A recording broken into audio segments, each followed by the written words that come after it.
I will not elevate him to my level and go and sit and debate him.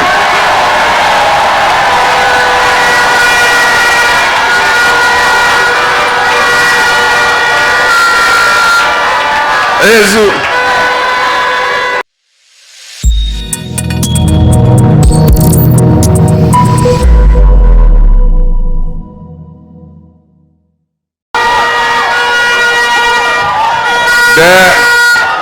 MPP government that took over in January 2017, it is clear to all Ghanaians that they have failed.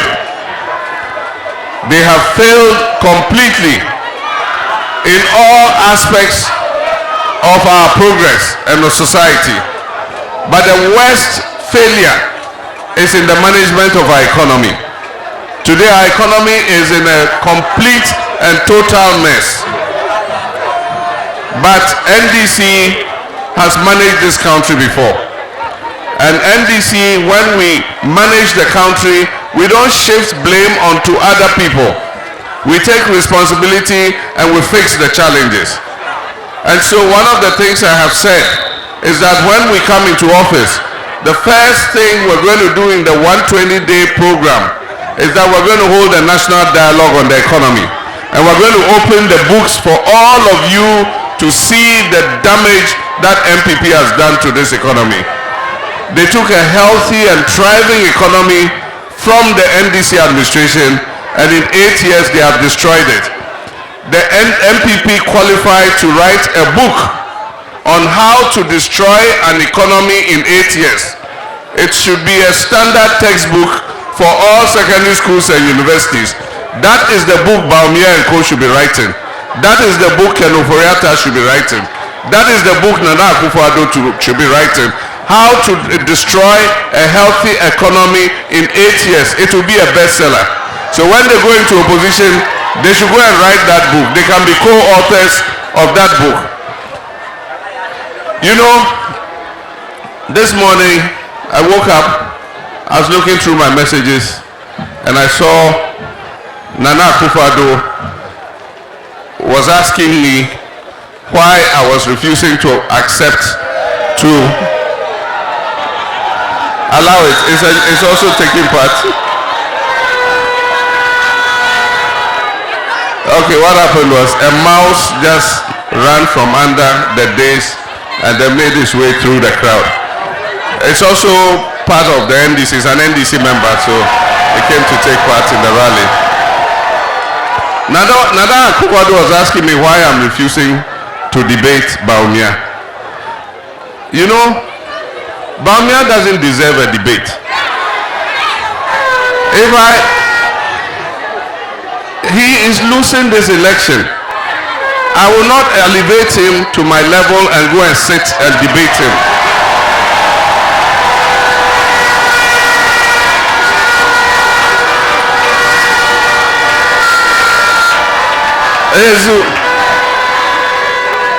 Their campaign is failing. They have no message. And so he wants to be elevated to my level. No. I know my level.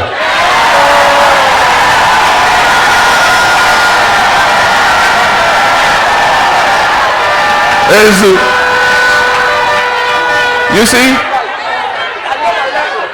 in 2012, I was sworn in as president, and I went into that election as the sitting president. They called for a debate. I made myself available. I debated Nana Addo. In 2016, I was the sitting president.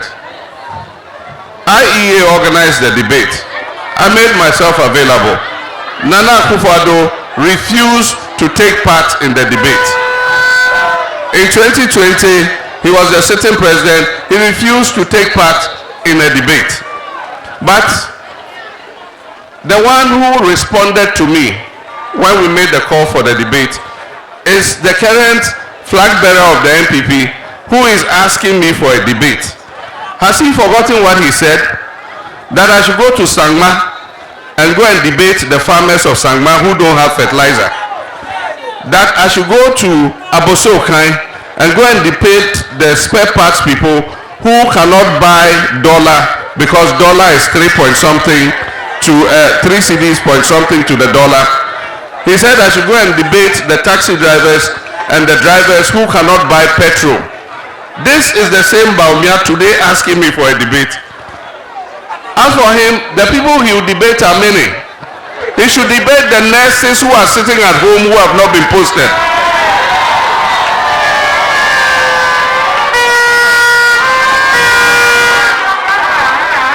He should go and debate the teachers who are home who have not been posted and debate them about their licensure exams. He should go and debate the fishermen who cannot get premix and they have to go and buy premix from hairdressing saloons.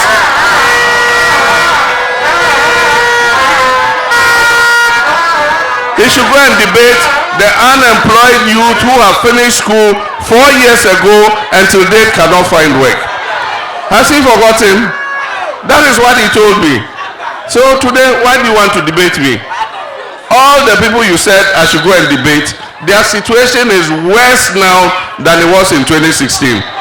So you go and debate them, and tell them why you have mismanaged this economy in 8 years, why their situation is worse even though you promised that you were the economic wizard and that you were coming to change the economy of this country. Go and explain and apologize to the people of Ghana.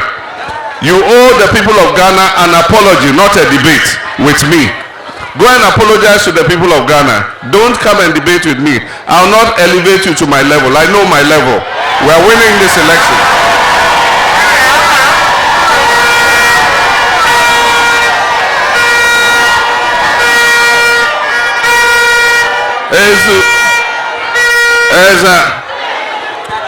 You know, all of us live in this country. And so I'm not going to go on about what has happened in this country because we all know it. Bob Marley says, who feels it, knows it. Ghanaians feel it and so they know it. And so the simple message is, everybody look at yourself, your welfare, and then go and cast your vote. In Tree, we will say, Shewa Sitnam Natu Abapa.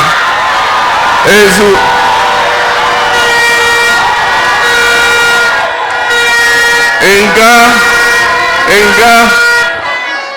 what will Asitnam be? Inga. Oh? Aha, Inga, I'll tell you, Kwemo Oshihamo. No ya for Siki.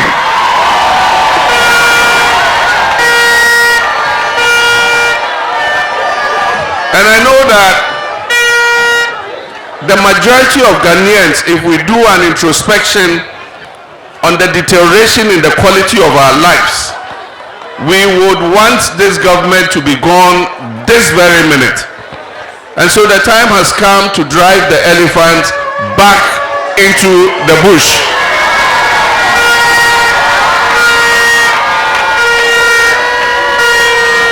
And on 7th December, that is exactly what Ghanaians are going to do.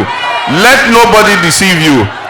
By the grace of God, inshallah, NDC is winning the election first round.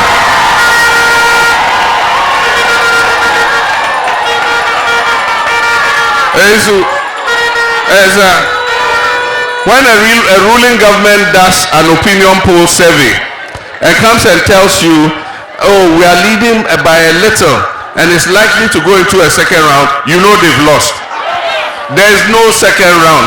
NDC is winning it on the first ballot, first round victory. There will be no second round. The youth of Ghana do not have the luxury to try and error anybody again. We made the first mistake with trial and error, and look at where it has landed us. Now the deputy who was part of the mess that has been created also comes and says, come try me. Moma Mistiano.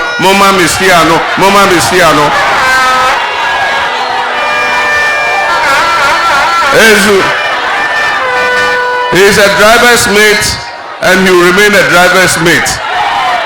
We are not going to give him any steer. Yeah, man is here. Bia waha lestia. Mene waha lestia. Wa.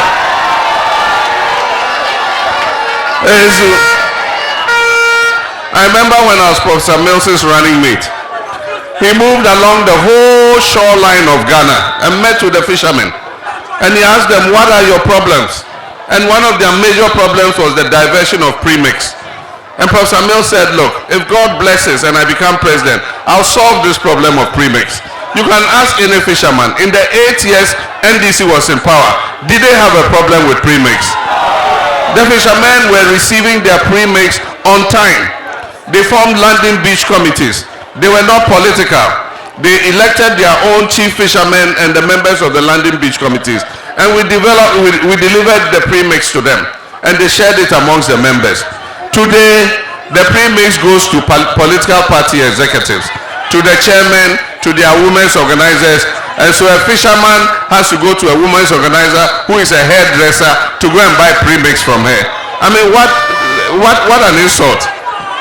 When we come, we're going to restructure it properly. We're going to reconstitute the landing beaches. We're going to deliver the premix to the fishermen themselves so that they can distribute it amongst themselves, go to fishing, and bring back fish for us to be able to eat. I know Nene has not spoken, but Sam George is my younger brother. He talks to me constantly about the issues in Mingo Pram Pram. And I know some of the major issues are the road network. Before we left office, we did 16 kilometers of asphalt roads in Mingo Pram Pram. Today I passed on the road and it is such a deplorable situation. I know that there is the issue of the Afienya to Dawinya road. It was on contract when NDC was in government. They've discontinued it. We'll come and continue and finish it for you.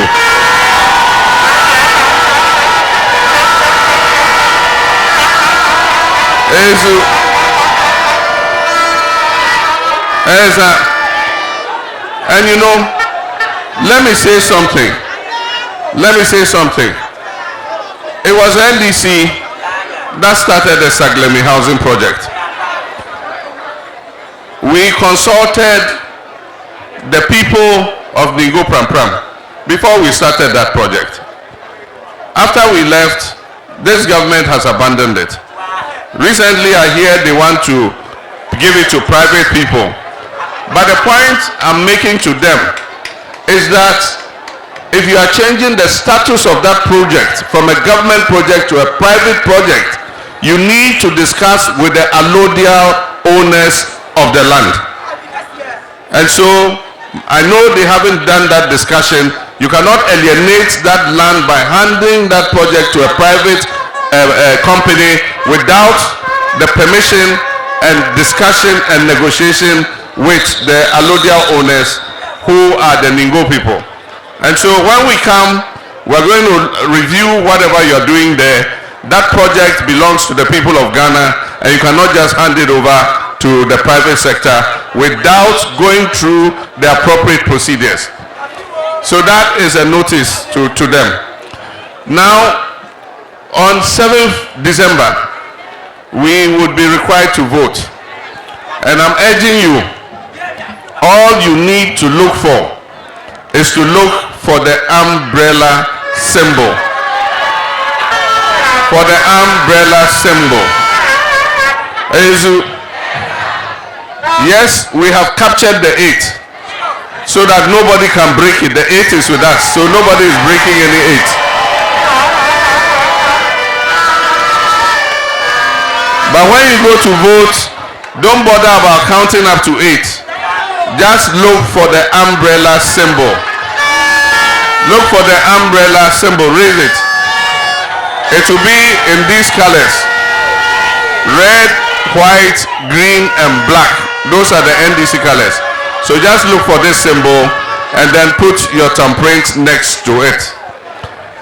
For our elderly people who have a difficulty with voting, we have what we call assisted voting.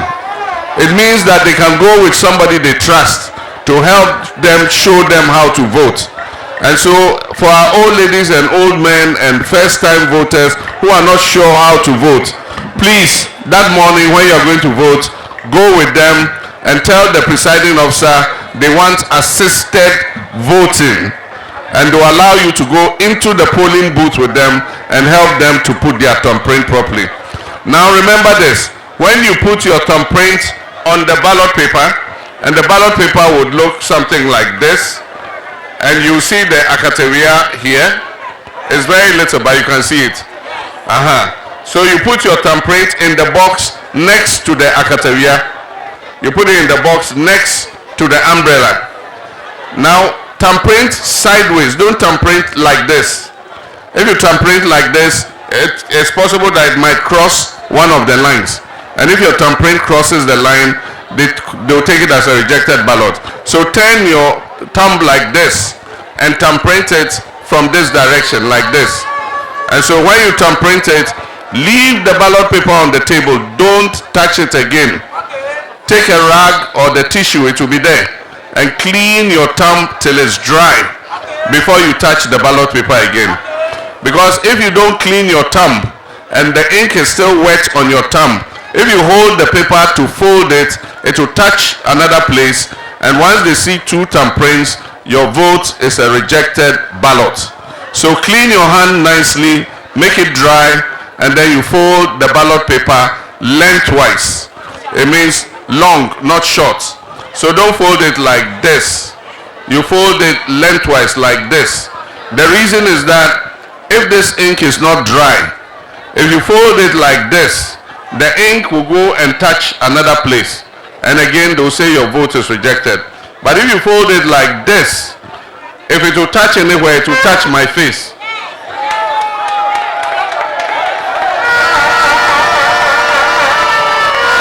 And so once you fold it lengthwise, you just fold it again, and then you go and put it in the box. When you finish that, they'll give you another ballot paper, and that will be the ballot paper of the Jata himself.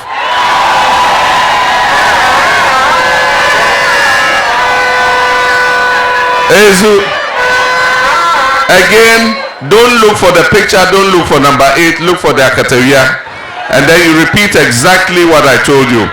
You thumbprint it, you clean your thumb dry, you fold it, and you go and put it in the box.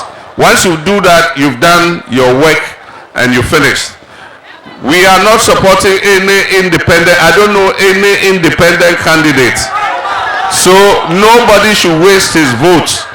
Don't go and throw any vote away for an independent candidate. The only candidate we have in Ningo Pram Pram for NDC is Sam Jata George.